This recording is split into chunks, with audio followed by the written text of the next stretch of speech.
Well, hello. Welcome back to another exciting edition of Coffee with Steven. I'm a little bit more casual today. It's Labor Day, and being the kind of guy that I am, I've decided to come into the office and labor. Anyways, I did want to talk to you a little bit about this week's blog, simply entitled Cook's Corner.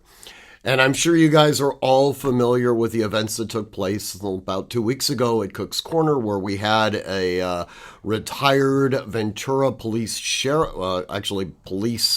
sergeant that was involved in some sort of domestic issue with his ex-wife, traveled from Ohio to Cook's Corner, ostensibly for the purposes of murdering her.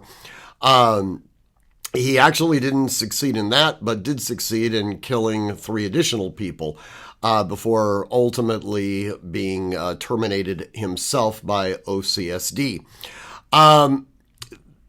Rather than getting into a full debrief on the events, I wanted to talk specifically about an individual that has come forward. He was on NBC News that was at the bar and had a weapon on him. He was a concealed carry permit, or is a concealed carry permit holder. He gives a very specific narrative of what took place inside the bar and some insight into his decision-making process. Now, I'll be candid with you. It's not something that I'm terribly impressed with. I do encourage you to read the blog. He talks about the condition of his firearm. He makes some statements about cocking back the hammer on his firearm, which I find difficult to understand, to be quite honest with you. There's really only one firearm that exists that would have this mechanical, possibility associated with it, and it seems unlikely that he was carrying that particular firearm, but maybe he was.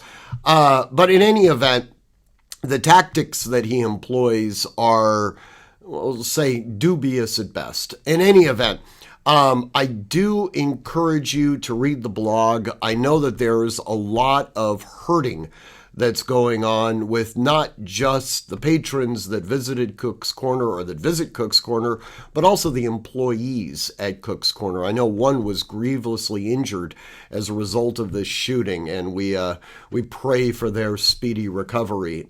It was a horrific event, and the fact that the assailant was former law enforcement makes it all that much more problematic. In any event, do read the blog. As always, train constantly, train consistently, train repetitively, and train with purpose. Above all else, stay safe.